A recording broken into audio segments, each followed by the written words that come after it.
Bienvenidos a esta nueva cátedra de Sociedad y Salud, también a los pasantes internacionales. Eh, la cátedra la organiza el Centro de Investigación en Sociedad y Salud con la colaboración de la Facultad de Ciencias Sociales y Artes, del Núcleo Milenio de Análisis y Políticas de Drogas, el Núcleo Milenio en Sociomedicina, el Laboratorio de Envejecimiento y Salud Poblacional. Y hoy día expone la doctora Constanza Sil, eh, y que es profesora asistente del CIS, se incorporó hace menos de un año, yo creo, ¿no?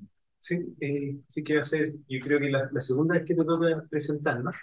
Eh, la presentación de hoy día va a ser acerca de la importancia de un abordaje interdisciplinario en el couso de sustancias nicotina en la adolescencia.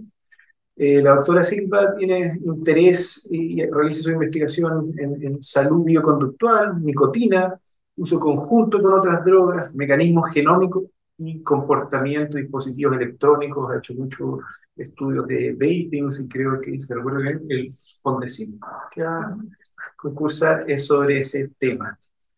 Eh, el consumo de nicotina en general puede tener el riesgo de dependencia cuando uno nace en la adolescencia, un periodo crítico donde se pueden generar adicciones y por lo tanto identificar y caracterizar el consumo en esa etapa es altamente provechoso para generar estrategias de prevención y un abordaje interdisciplinario puede dar luces a distintas aristas del problema y que hoy día voy a dejar a la doctora Silva que nos va a explicar un poquito en qué basta que es la investigación y cuáles son las futuras direcciones. Muchas gracias.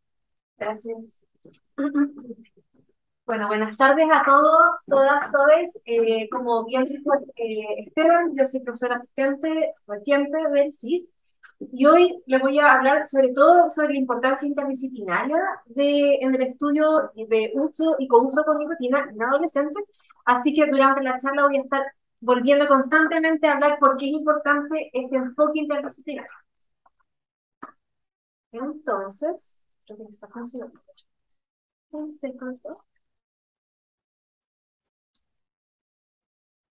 Ahí está.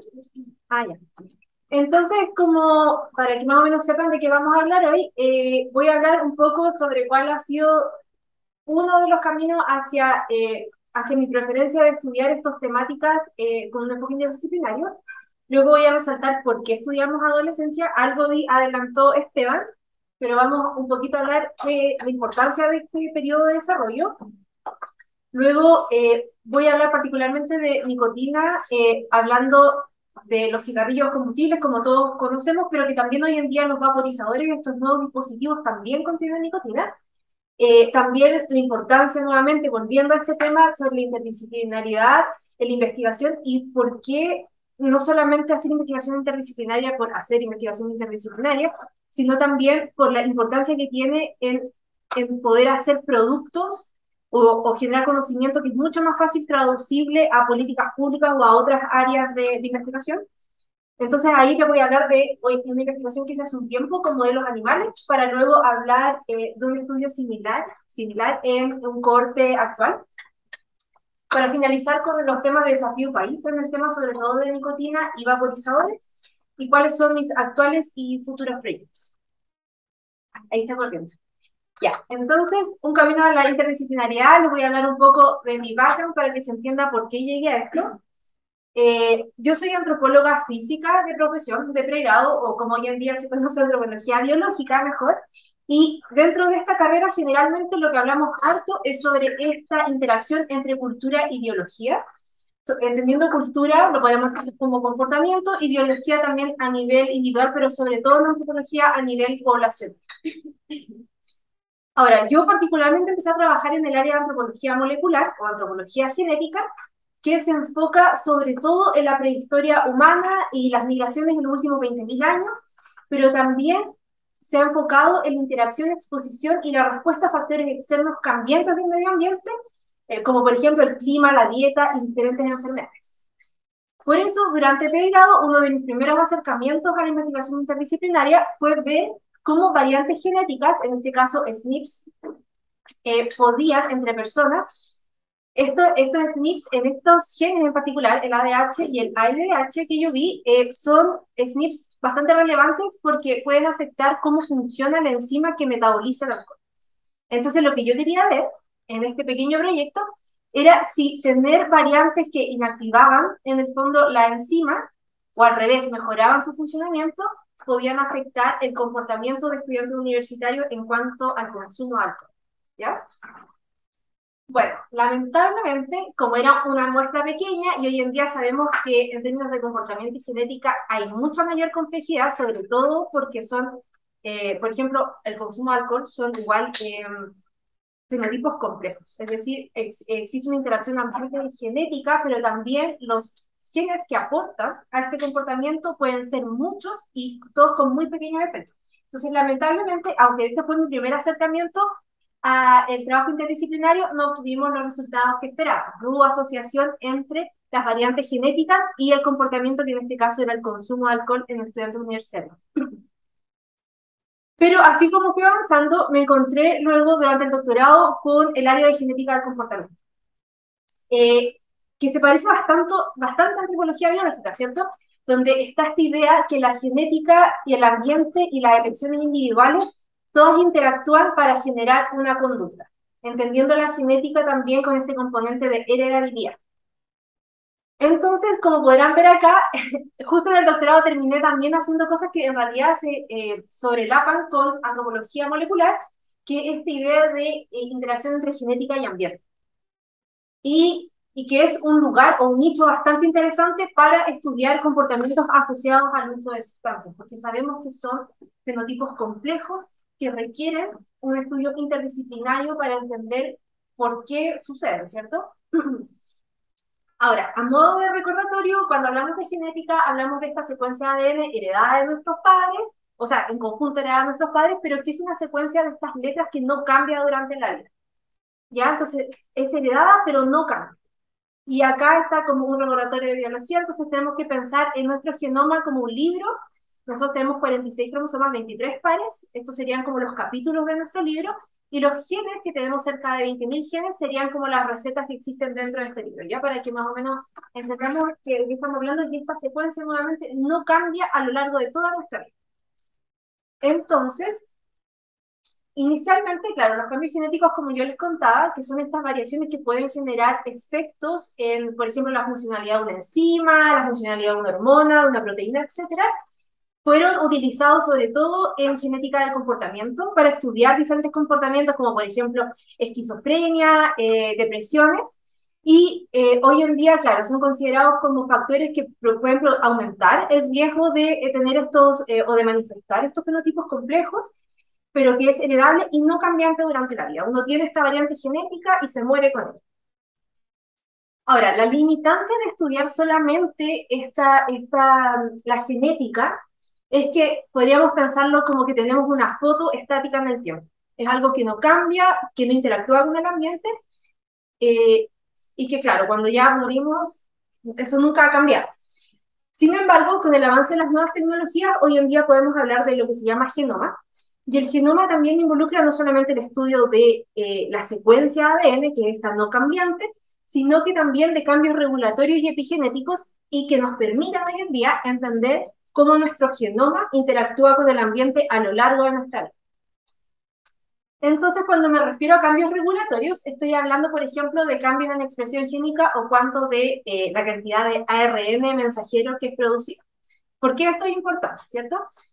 Porque dependiendo de la cantidad de ARN mensajero que es producido, puede cambiar, por ejemplo, la cantidad de proteínas que se van produciendo dependiendo de la funcionalidad del gen. Con proteínas me refiero nuevamente a hormonas, neurotransmisores, enzimas, etc. Y esos son cambios que se producen muchas veces en respuesta a cambios ambientales, como estrés, por ejemplo, alimentación, ejercicio, etc. De la misma manera, cuando hablamos de cambios epigenéticos, hay varios, pero uno de los más comunes es la metilación, que es la adición de un grupo metilo a nuestro ADN, lo cual, si lo pensamos en términos más simplísticos, puede apagar completamente genes y por lo tanto generar que no se produzca ya esa proteína, ¿ya? Entonces, de esta manera, los cambios regulatorios y epigenéticos hoy en día nos permiten entender mecanismos que en este caso son dinámicos y cambiantes en relación a lo que sucede con el ambiente. En el caso de los cambios regulatorios, estos pueden incluso ocurrir en minutos.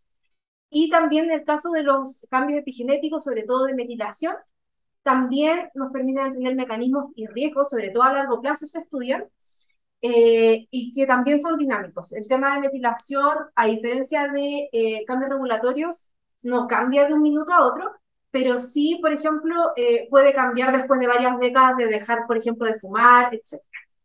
Entonces, hoy en día, la genética del comportamiento ya cuenta como con estas diferentes herramientas para estudiar cuáles son los riesgos de desarrollar algún trastorno o manifestar algún fenotipo complejo.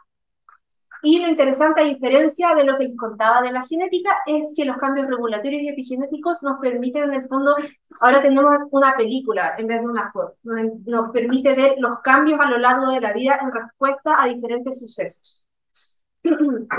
Entonces, ya con esa idea de cuáles son las herramientas de la genética del comportamiento, o genómica del comportamiento, podríamos decirle ahora, quiero entrar al tema de adolescencia. ¿Por qué estudiar adolescencia?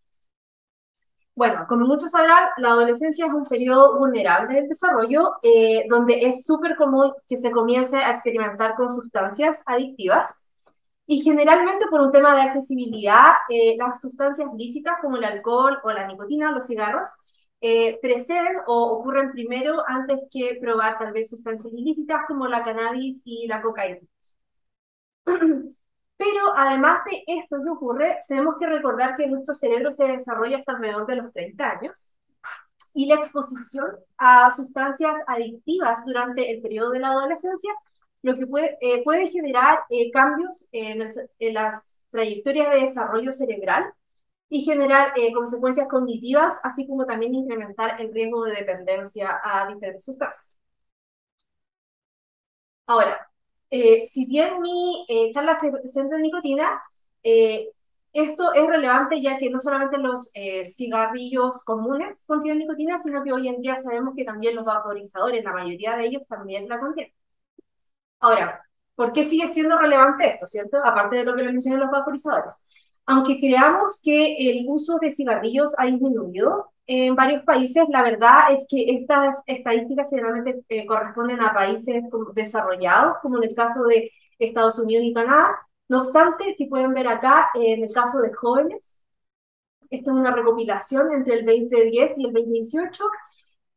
Este sigue siendo un problema en el caso de niños, sobre todo, por ejemplo, en Latinoamérica. Podemos ver acá Chile, que se encuentra entre el 10 al 20%, y lo más interesante es en el caso de niñas, donde Chile y Argentina siguen siendo uno de los países que mantiene una alta tasa de fumadores jóvenes. Y hoy en día, además de esta situación, se suman los vaporizadores. El año 2018, en Estados Unidos, probablemente muchos de ustedes saben, se declaró esta como epidemia, sobre todo en el uso de vaporizadores por parte de adolescentes.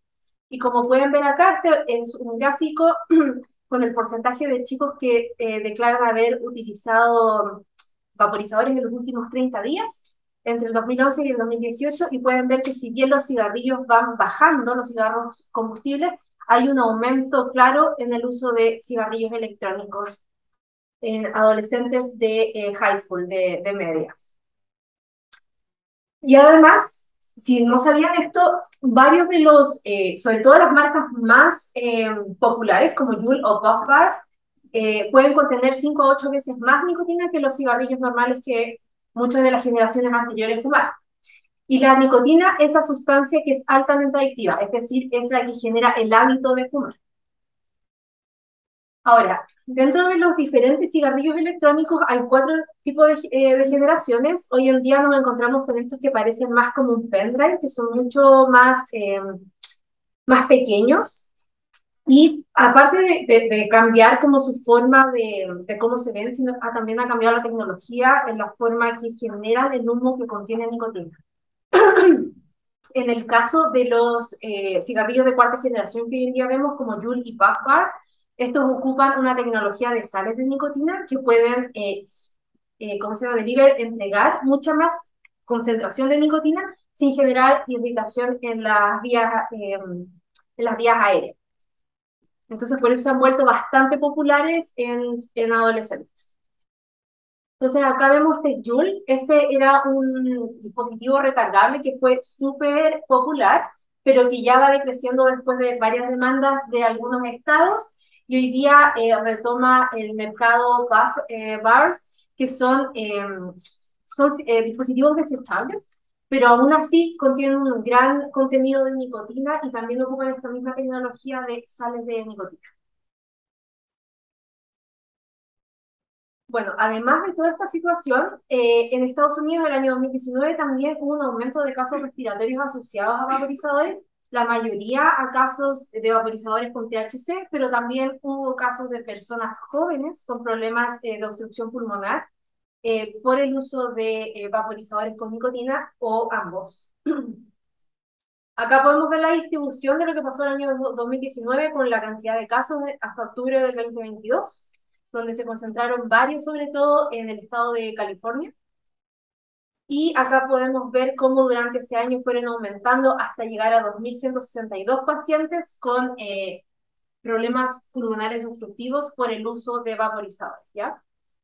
Bueno, la madre del cordero de todo esto fue de que se estaban generando estos productos de forma, por lo que podríamos decir como ilegal o pirata, y contenían acetato que genera una irritación enorme en las vías respiratorias y que estaba produciendo que en chicos jóvenes se generaran estos problemas respiratorios graves, con hospitalización. Bueno, ya esto, si bien es todo lo que ha estado pasando en Estados Unidos desde el 2018, no hay tantos datos de Latinoamérica, pero sí sabemos que hay un aumento consistente en el uso. Hay gente que reporta haber usado vaporizadores desde el 2000 y que, y que desde el 2014 ha aumentado en un 80%. Ahora, si empezamos a juntar esto, la nicotina y la adolescencia, les quiero mostrar estos estudios que hice hace un par de tiempo, eh, sobre todo apelando al tema de la perspectiva interdisciplinaria. Bueno, ¿por qué es importante entonces enfocarse en el uso de sustancias en una perspectiva interdisciplinaria? Bueno, primero está la idea de entender los mecanismos y riesgos a nivel individual. Ya hablé del tema de genética, genómica, del comportamiento. También está en entender los factores de riesgo ambientales a nivel individual y también grupal. ¿Qué factores de riesgo, por ejemplo, padres que fuman, hermanos que fuman, pares que fuman, pueden estar afectando que los adolescentes se inicien en fumar y también mantengan este hábito a lo largo del tiempo? También es importante, desde una perspectiva interdisciplinaria, también considerar la etapa del desarrollo, ya que comenzar a fumar durante la adolescencia es completamente distinto a comenzar a fumar durante la adultez, y eso tiene que ver eh, con diferentes mecanismos que están cambiando, sobre todo en la adolescencia, que tienen que ver con el desarrollo del cerebro, cambios físicos, hormonales, que se asocian también a cambios de la personalidad, etc. Y también la otra importancia interdisciplinaria es también hincarle el diente a las modalidades de uso de la nicotina. Hablamos de cigarrillos combustibles que ya van de baja en varios países, pero que hoy en día nos encontramos con vaporizadores a los cuales se les han agregado un montón de diferentes saborizantes, lo cual lo hacen mucho más llamativo para gente eh, más joven. También hemos visto que hay un aumento en la dosis de nicotina, por lo menos, que contienen estos dispositivos. Y también es importante estudiar la frecuencia y también el uso con otras sustancias en el caso de la nicotina.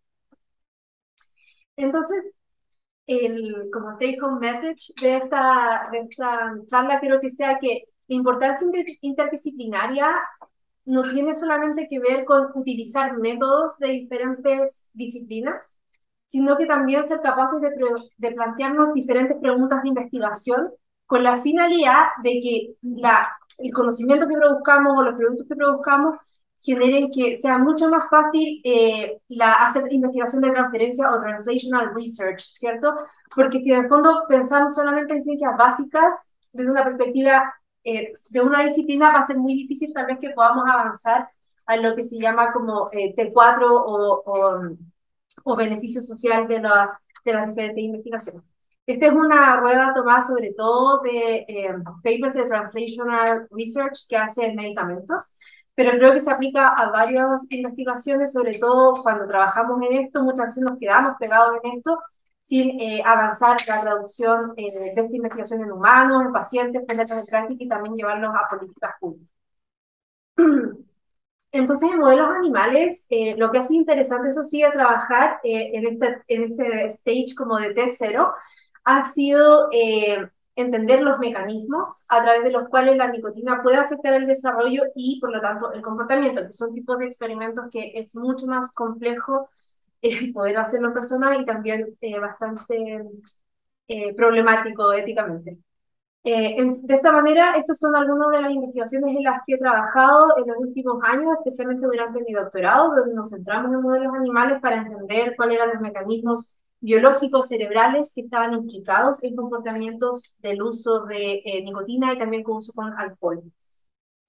Y yo les voy a presentar brevemente este estudio que hicimos en el 2010, publicado en 2018, y que se centra en modelos animales, y la idea era determinar cuáles eran los efectos de la exposición a la nicotina e ingesta de alcohol, mirando la expresión génica en cerebros de ratas hembras, para entender si a través de la expresión génica podíamos comprender los mecanismos de consumo de alcohol de los ratones. Entonces lo que encontramos en esta, después si quieren podemos indagar un poco más en el tema de los métodos, pero lo que encontramos en este paper fue que los ratones que eran expuestos a nicotina durante la adolescencia versus los que no, los que tomaban agua nomás, consumían significativamente más alcohol, y esto se veía, lo podíamos constatar con las concentraciones de alcohol en la sangre. Ahora, eso es el comportamiento, ¿cierto? Esto es behavior. Ahora, cuando queríamos tratar de dilucidar un poco cuáles podían ser los mecanismos que estaban produciendo este cambio de comportamiento, empezamos a ver el cambio de la expresión génica, o sea, cuánto de un gen era producido después de ser expuesto a la nicotina en el cerebro, y encontramos que los genes involucrados en neuroplasticidad y actividad neuronal inducida por el estrés eran afectados por la nicotina versus aquellos ratones que no tomaban nada.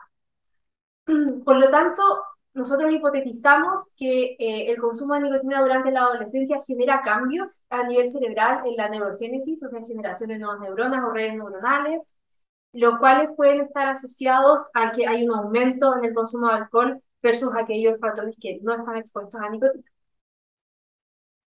Entonces, a modo de resumen, ¿qué es lo que hemos aprendido de los modelos animales? Bueno, la adolescencia es un periodo vulnerable y gracias a los modelos animales podemos imitar esta situación para poder entender cómo las drogas pueden afectar el comportamiento y también el desarrollo de los individuos. La exposición a drogas no solamente tiene un efecto en ese momento, sino que también puede afectar trayectorias enteras de desarrollo, sobre todo cerebral, en animales y también en humanos. Y también lo otro que es bastante interesante es que las guías neurológicas a través de las cuales las diferentes drogas actúan son compartidas entre nicotina, alcohol o cocaína, cannabis, etc. Lo cual también es una forma de explicar por qué es bastante común el couso entre drogas. Ahora, obviamente tenemos limitaciones cuando jugamos modelos animales, como son incluir factores socioculturales sobre, por ejemplo, el uso de ciertas sustancias como nicotina, alcohol, etc. Por eso es súper importante este como ciclo de traducción, ¿cierto? Como no quedarnos solamente pegados en esta ciencia básica, sino que ver cómo todas estas evidencias nos pueden llevar a nuevas preguntas en humanos. Entonces, ¿cómo podemos aplicarlo a humanos? Bueno, una de las sugerencias puede ser, claro, uso de datos longitudinales, que es lo ideal para un poco entender el desarrollo de los individuos, la edad de exposición a las sustancias adictivas. La adolescencia obviamente en humanos es mucho más amplia que en animales, que también te da un campo bastante interesante para estudiar, ya que consumir drogas a los 12 años es muy distinto que a los 15 o a los 18. Y también tener acceso a información sobre etnicidad, socioeconómico, familia, pares, etc. Y una forma interesante con la que hicimos un paper hace poco es el Causal Exact Matching, que lo que hace es, entre comillas, yo considero que imita un poco contextos experimentales de laboratorio, porque lo que hace y que les voy a explicar, es como balancear todas las covariates entre individuos y que en el fondo que lo único que varía sea si consumieron nicotina o no. Entonces generan en el fondo como estos grupos artificiales como de treatment y control. Entonces, bueno, estos han sido los trabajos en los que he trabajado como viendo humanos. Esto es un review sobre cómo el uso de cigarro afectaba la metilación de ADN y también gene expression a lo largo de la vida. Pero también con este cohorte de UK que les voy a hablar, nos hemos centrado en los vaporizadores o electronic cigarettes y cómo pueden estar asociados al consumo de cannabis y también de cocaína. Pueden aumentar el riesgo, eso. Entonces les voy a comentar sobre de la asociación entre e-cigarettes and subsequent cocaine use en adolescencia, enfocándonos sobre todo en este UK Millennium Cohort Study, que es un estudio bastante reciente de UK, donde tenemos un cohorte que nació el año 2000. Cuando tenía 9 meses se recogió muchos datos, no solamente de los niños, sino que también de las madres. Y continúa este estudio. De hecho, este año ya empiezan a sacar la octava ola, con ya los chicos de 23 años. Representa 18.552 familias. Y acá pueden ver que acá están las diferentes olas, y esta era la edad que tenían los chicos del cohort. Ahora, lo interesante es que no solamente se encuestó a los niños, sino que también a los padres, tutores, hermanos y miembros de la familia, donde se recogen datos demográficos del hogar, contexto familiar, relaciones familiares, actitudes, desarrollo y salud mental. Entonces tenemos hartos datos y cuando tenían 14 años, también se sacaron muestras de sangre para obtener ADN, donde después cuando los chicos tuvieron 21 años pudieron autorizar si querían o no que esas muestras se utilizaran para investigación o que fueran desechadas. Y esto continúa. Entonces, como habíamos mencionado anteriormente, los cigarrillos electrónicos son sistemas efectivos de suministro de nicotina. Ya sabemos que incluso pueden llegar a tener más nicotina que los cigarrillos normales, y que en general han sido preferidos entre adolescentes de bajo riesgo. Con esto me refiero a adolescentes que en otra situación no hubiesen decidido fumar cigarrillos combustibles, pero que sí se atreven a probar estos vaporizadores, ya que tienen un sinfín de sabores como crème brûlée, como frambuesa, etc. Ya tienen mayor cantidad, sobre todo los que son populares como Juul y Puffbar, y además pueden aumentar el riesgo de uso con otras sustancias entre jóvenes, como por ejemplo la cannabis y cocaína. El uso de cigarrillos en la adolescencia, como les mencionaba, y como vimos también en el experimento de ratones, puede aumentar el uso y couso con otras sustancias. Entonces hay dos hipótesis que probablemente gente detrás de mi biología las conoce, que está la gateway hypothesis, que es esta idea como de drogas de entrada, ¿cierto? Que probablemente muchos lo han escuchado, y que es esta idea de que existe una secuencia en el uso de drogas donde las drogas legales generalmente preceden a las drogas ilícitas, como habíamos hablado, tiene que ver sobre todo con temas de accesibilidad.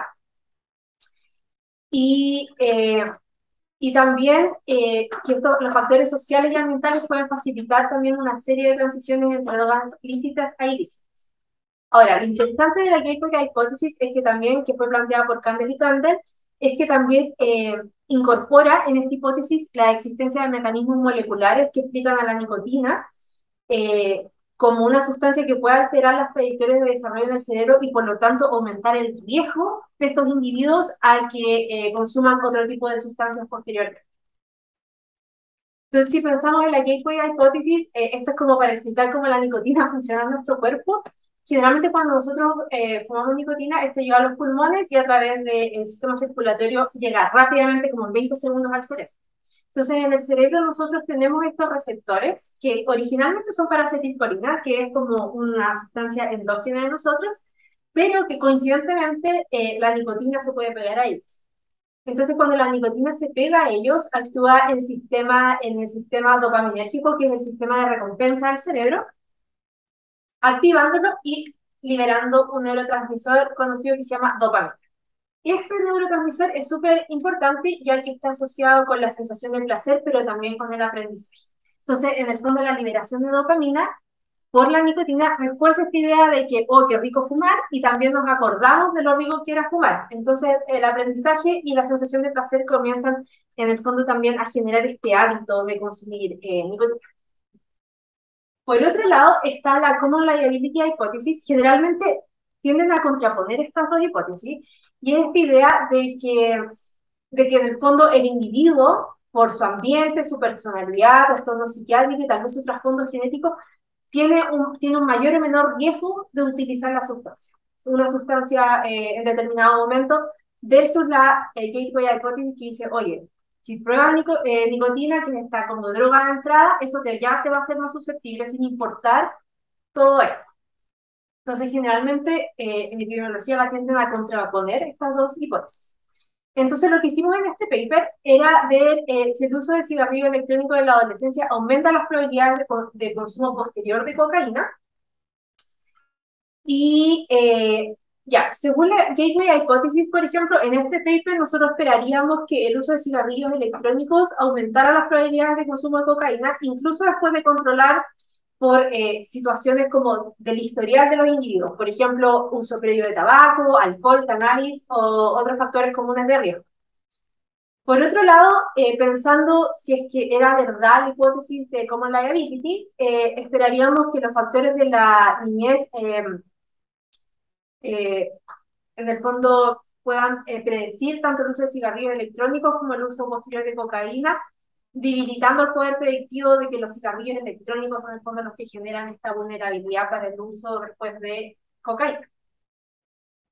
Entonces, como les comentaba, ocupamos estos datos de este cohort. La variable independiente era uso de cigarrillos a los 14 años y después ya la variable dependiente uso de cocaína a los 17. Y el método, como les contaba, es el Coordinate Exact Matching, que el traductor me lo tiró en conciencia exacta gruesa, no sé si se ocupa de esa forma, pero en el fondo lo que hace es balancear entre individuos que fumaron cigarrillo electrónico a los 14 y los que no, todas las otras covariates que tienen que ver con su niñez, con el uso anterior de alcohol, con sus familias, si es que consumen cigarros o no, permisibilidad, etc. Se me ha ocurrido pensar esto, pero al final esto igual es lo mismo que controlar por otras variables observadas, ¿cierto? Claro. Solamente que la interpretación del efecto es como un treatment effect, entonces es como más intuitivo. Pero cuando uno hace una regresión normal, como que toda la moda hace un buen tiempo, ya no controlé por todo, porque voy a salir con backdoor path y abrir correlaciones públicas y todo. Pero quizás terminamos haciendo lo mismo al meter todos los covariables a un propenso, o sea, score matching. Sí, pues, parece algo que sí. ¿Te fijas, no? Sí. Puede ser o no que se produzca eso. O sea, nunca lo había pensado, pero me pregunto si es que al hacer una suerte de matching y hacemos matching por todo, si podríamos tener los mismos problemas de diferencia causal que con una regresión que controlamos por todo. Lo que pasa es que igual como lo que hace es como solamente como balancear que, por ejemplo, las personas que consumieron cigarrillos, como que no vaya a ser que haya más gente con, no sé, familias como de niveles como riesgosos, etcétera. E incluso después en los resultados que les voy a mostrar, no elimina en el fondo que puedan haber, que por ejemplo, estos factores ambientales puedan incidir sino que solamente, claro, como que balancea la muestra. Pero igual después de la regression nosotros podemos ver que en los cigarrillos electrónicos ya están asociados con consumo de cocaína, pero también varias de las ambientales, de las covariates. Entonces, esta es como una idea como para mostrarles qué pasa, como nosotros tenemos como liability measures, que son nuestras covariates, y están acá, y lo que hace en el fondo es balancear el Coarsen Exact Matching, o sea, es decir, que en el treatment group, por ejemplo, no haya una mayor cantidad de chicos con prior engagement in delinquent behavior, y todo esto, estos datos vienen desde que los chicos tenían 9 meses hasta 11 años. Ya, estos son algunos, teníamos muchos más. Y lo que hace es que al final estén balanceados en esto ambos grupos, pero que las diferencias que hayan sea que en el fondo generan un control y un treatment group. Entonces, al final terminamos con 5.207 individuos y esa muestra después la tiramos a una regression. para ver si esto incide en el uso de cocaína. Entonces, ahí será como un recuento en el fondo de cómo fuimos sacando a algunos individuos y cómo al final, claro, generamos el Carson Exact Matching. Y claro, hay 350 individuos como pareados con estos otros para generar la muestra como match, la match sample. Entonces, lo que al final vimos es que efectivamente el uso de cigarros electrónicos a los 14 años está asociado con, o incrementa el riesgo de uso de cocaína, pero eso no quiere decir que no podamos ver también el efecto de las otras variables que tenían que ver con las como liability effects. Podemos ver que en estos individuos, en esta muestra balanceada, aún así, low school engagement incrementa el riesgo de uso de cocaína, risk-taking behavior, que también fue medido, parent use of illicit drugs, etc. Entonces, lo que es interesante de ocupar una match sample en logistic regression es que en este caso, bueno, pudimos ver que efectivamente los cigarrillos electrónicos a los 14 años incrementan de más del doble la posibilidad de uso de cocaína a los 17, pero que también nos permite ver que la hipótesis gateway y la common liability que yo les presenté no son opuestas como generalmente se trata de debatir, sino que son complementarias.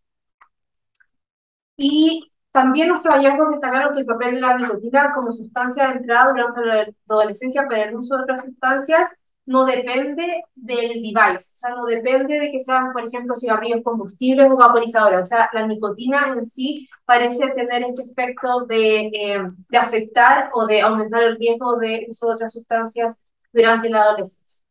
Obviamente estos son datos secundarios, esta fue una forma como de acercarlo y de generar como, o ¿cómo se llama?, de arreglar los datos de una forma de que fueran como más parecidos a un escenario experimental, como pensando en el tema de ratones, pero lo más cercano que nos fuimos, lo más que nos fuimos a acercar al tema como de inferir una posible causalidad.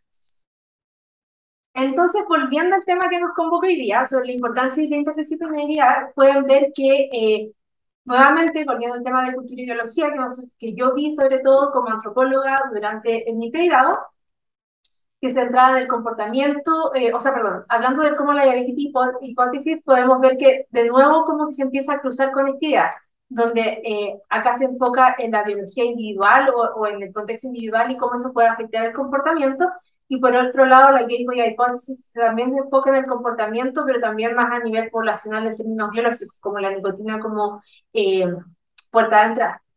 Pero gracias a esta última presentación de resultados que les entregué, podemos ver que estas parecen ser complementarias.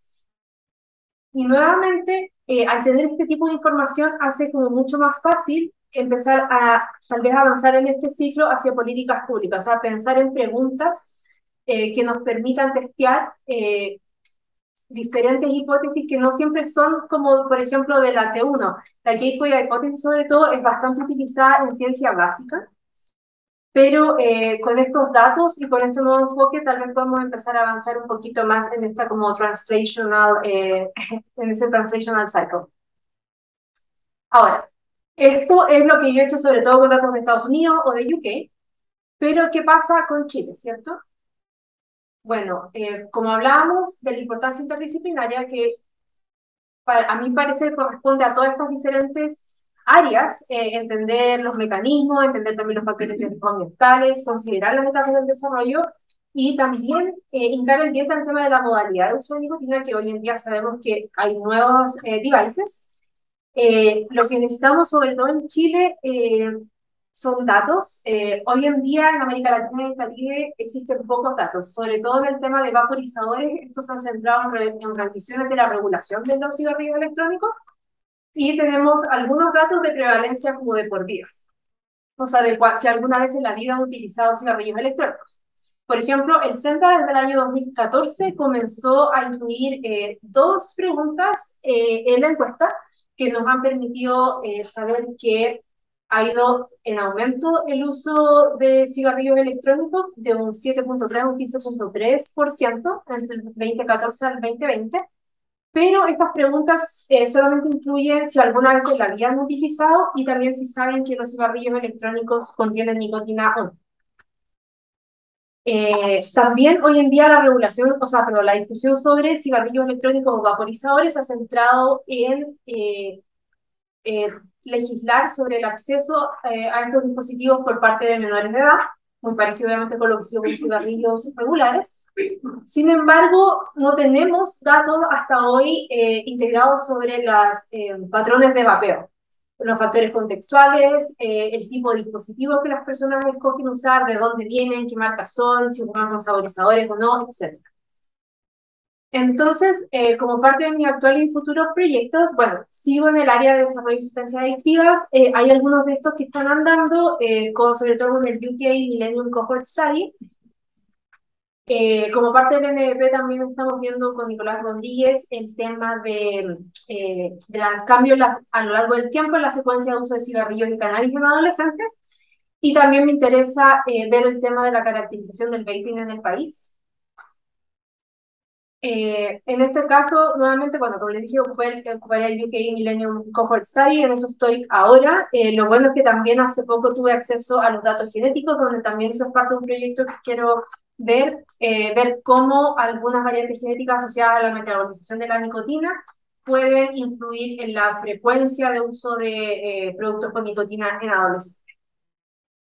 Y esto es lo que hemos estado viendo con Nicolás Rodríguez, esto es algo inicial sobre los patrones de uso, o sea, de secuencia de uso de cigarrillo y nicotina en adolescentes chilenos. Y como segundo proyecto o línea de investigación, que es un poco aparte del uso de sustancias adictivas, actualmente como parte de Ciencia y Comunidad estamos también hablando sobre el tema de genómica y bioética, sobre todo enfocado en mestizaje, identidades y genética. Tenemos algunas publicaciones con respecto a eso. Así que, bueno, para investigadores que estén interesados en colaborar, nos podemos comunicar y también decir que también les interesa el tema de uso de vaporizadores en adolescentes u otros que podamos ver en el cohort, se pueden comunicar conmigo. Así que eso, muchas gracias.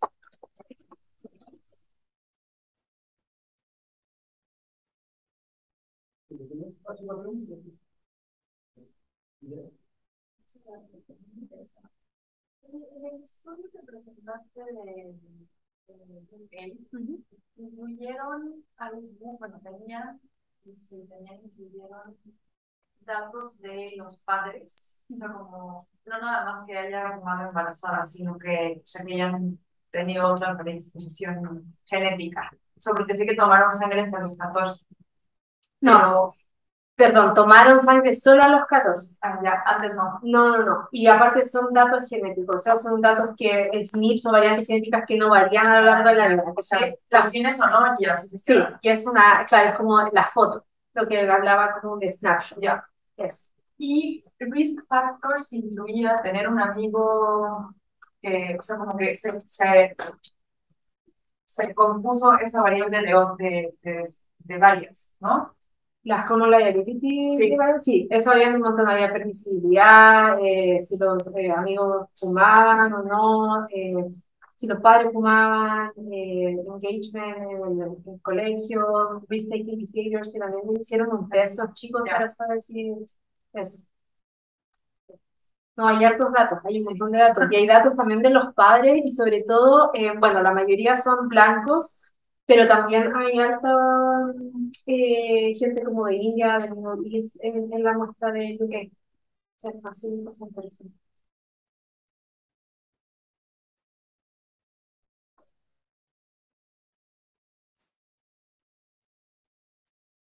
Gracias por la presentación. Te quería preguntar porque existe, porque claro, el Gateway Hypothesis creo que tiene harto sentido durante el periodo de la adolescencia, como claro, como exposición a ciertas sustancias generan cambios que después pueden, claro, aumentar el riesgo para consumir otra sustancia. Esa hipótesis menos como, no sé si válida o pero menos, claro, menos válida durante la adultez o sigue siendo una hipótesis válida durante ese periodo. O no se ha pensado si es que, claro, como que hay una diferencia durante el periodo de desarrollo. O sea, claro, si lo pensamos en como droga de entrada, yo creo que ya no sé si se ha debatido, pero claro, tiene mucho más sentido durante la adolescencia o durante las etapas del desarrollo, no solamente adolescencia, igual más temprano. Pero claro, comparado con las como la diabetes, y que también hay veces que se ha discutido como que podría ser la que podría explicar como que la persona se haga dependiente o adicta a una sustancia, como esta idea como de factores genéticos, ambientales, versus la gateway, que es como que lo probaste o no, pero claro, la diferencia es va como en el individuo si te haces adicto o no. Pero no sé si se ha discutido, la verdad no lo había pensado.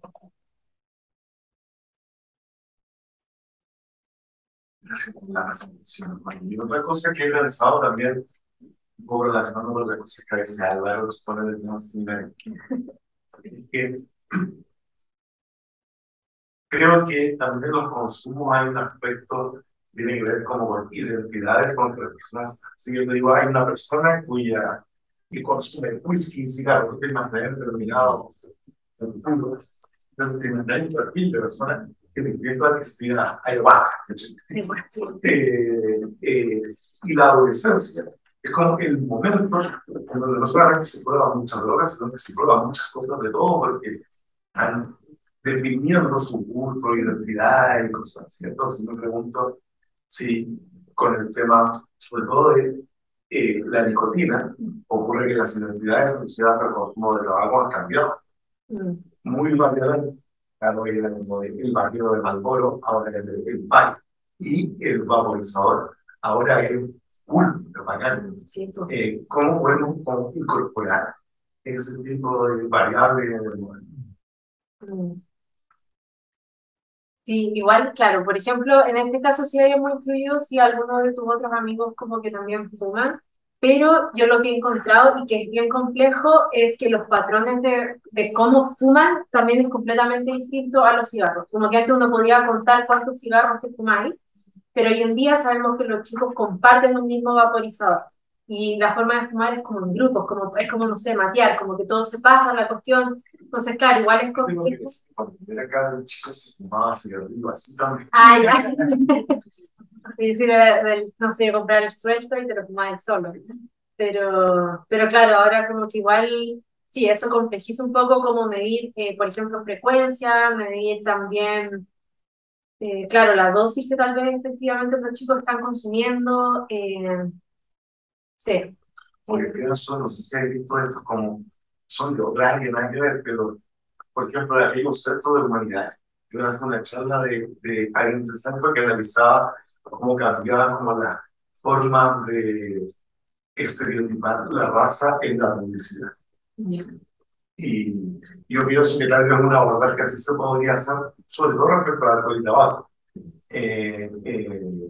y ver cómo va cambiando la identidad que se va a consumir tabaco y consumir alcohol. Bueno, ese fue el gran problema con la demanda de YouTube, que la publicidad era como de estas personas, o sea, eran primero personas súper jóvenes, como viviendo, claro, como vistas así como estas personas como perfectas, como cool, como fumando cosas de sabores, y eso fue un tema legal en el que se metió Jules, porque en el fondo estaban hablando de que, claro, el marketing estaba targeting como a young people, pues, porque efectivamente no era el del vaquero que fumaba, sino que acá está hablando de gente que no sabía si tenían 30 o 16, ¿cachai? Era como medio como ambiguo, fumando todos estos sabores y viéndose como súper sano. Entonces, claro, y ese fue como un tema legal. ¿Sí? Ahora, pues, que toda publicidad hace eso. Pero esa empresa nació con la misión de ayudar a dejar de fumar. ¿Tú sabes qué se lo dice? Sí, pues. Entonces nace como súper loable y después empiezan a ponerle sabor a chicle de frutilla, esa cuestión, y lo de que fuman los de pequeño. Una pregunta relacionada, porque yo creo que, si recuerdo bien, en Ondesit propusiste un proyecto con Mix Methods, ¿no? De entrevistas. Sí. Entonces, no sé si hacemos entrevistas para responder también a las dudas de Nico, sería una forma de complementar esa información. ¿Cuántas entrevistas necesitan para ser más como validado en este tipo de estudio? O cómo podemos falsificar quizás, ¿no? Un poco de las conclusiones también.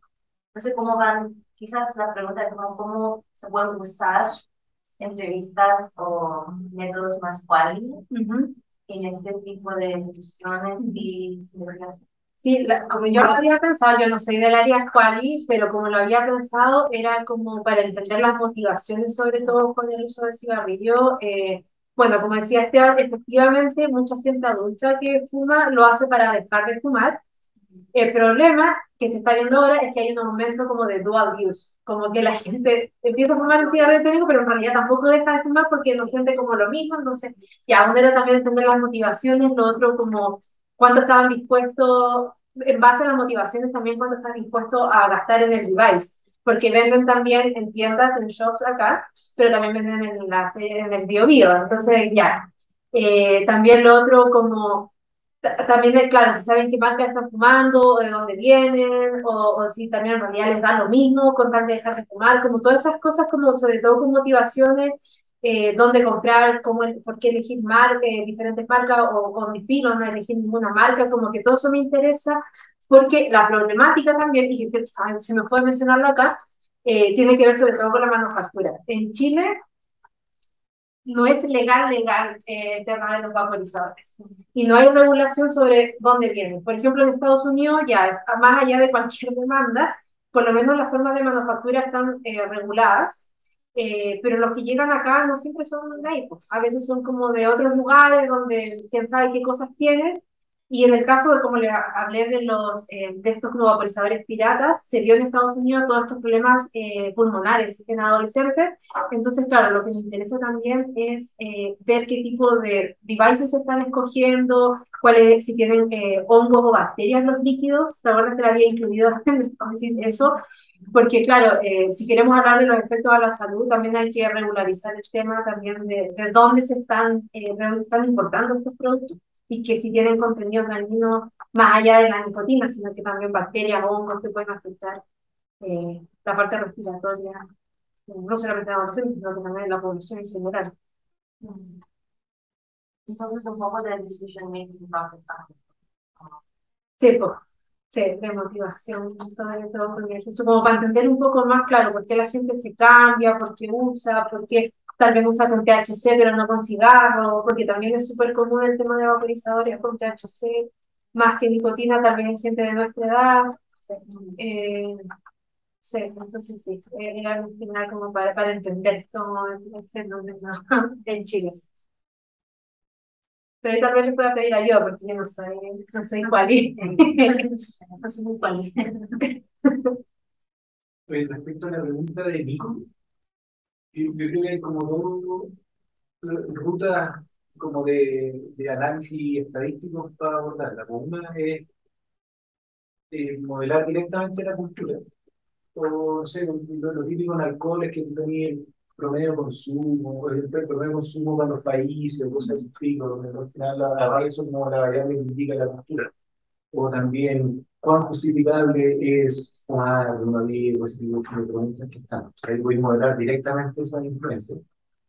Y la otra es remover el efecto, que ahí lo que voy a hacer cuando estoy en un país es decir qué grupos debieran diferenciarse porque existe ese factor y por decir modelar como group-centered effects. ¿Cachai? Entonces hay desviaciones respecto a la media del grupo, no sé, por cohorte, por edad, por nivel socioeconómico, donde llega a estar esa variación y al final como que la neutralizáis porque todo lo que vi es como la gente se divide de la media dentro de su propio grupo. ¿Sí? Entonces sacaste el problema de igual yo creo una aproximación, las dos son súper entretenidas, pero no sé si en el alcohol se ha hecho un poco, porque hay toda una teoría de que hay una distribución universal del consumo de alcohol y que estar arriba de la colita del problema, no más que el número de veces que uno toma, sino debería separarlo.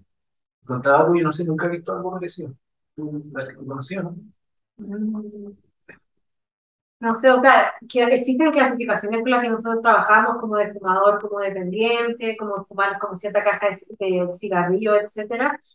Pero, pero igual, de cierta manera, también el tema del cigarrillo como que se ha vuelto sí, menos aceptable que también el del alcohol. Pues, como que ahora es como todo o nada, o sea, no se mide nada, ¿cachai? No hay como esa como, Dosis. bueno, claro. Sí, como hay que todo funciona. Bueno, la dosis sana de alcohol es cultural también. Sí, Sí, sí, y había estudios que decían que mejoraba tu salud cardiovascular.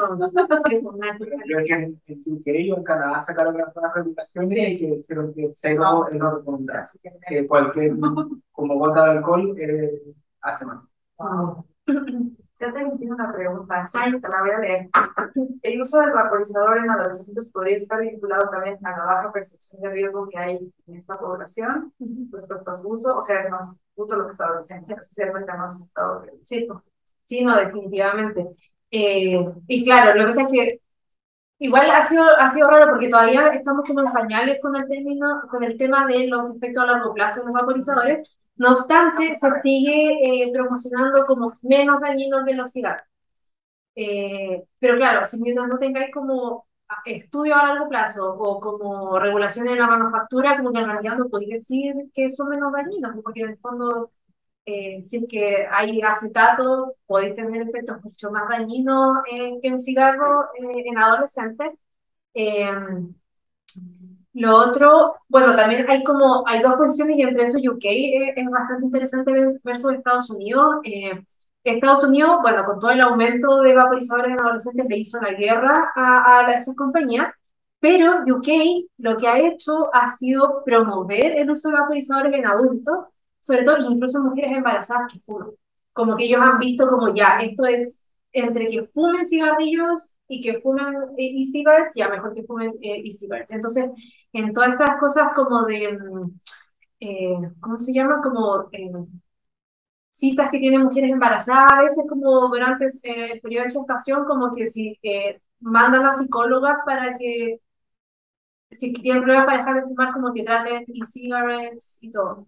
Pero el problema, o sea, igual sigue siendo que contiene nicotina y ya sabemos que es un teratógeno igual durante la gestación. Entonces, sí, como que UK ya tenía esa idea como de harm reduction approach. En cambio, Así. sí, pues, mejor esto. ¿Ah? Es un teratógeno.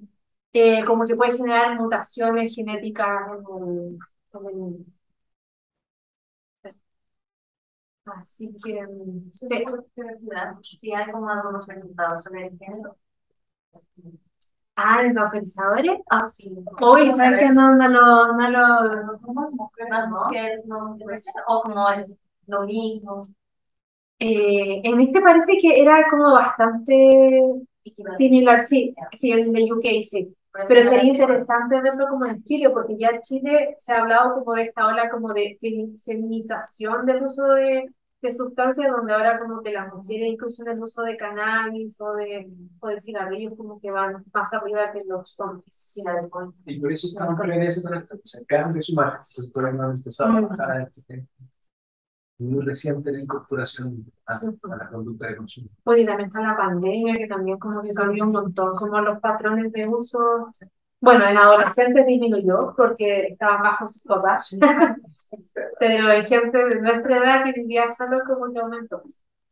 ¿Y tú puedes también hablar de aspecto para participar? Creo que, o sea, no, creo que no era una parte central, creo que era como obviamente ver si había diferencias, pero no era como una parte central. Ya. Sí, no mencioné nada mucho en sí porque no sabía si podía mencionarlo porque está muy Connie, Diga. hay una pregunta ¿Ya? de mi Diego opinión. ¿Me puedes ver por favor?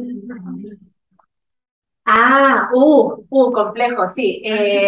Bueno, hoy en día han estado tratando lo mismo con la cannabis, como de establecer estas como formas de medida que antes ocupábamos, claro, con las cajetillas o número de cigarrillos. Yo encuentro que es bastante compleja, tal vez en términos como de behavior se podría hacer alguna estimación, no sé, por la hora que te despertáis, como qué tan rápido o qué tan pronto desde que te despiertas vas a como aspirar.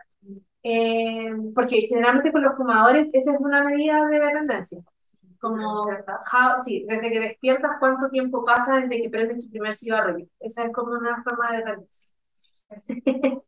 Pero claro, con vaporizadores pensando que es la necesidad de nicotina, tal vez podría ser una forma en términos como de behavior de medir esa como más dependencia.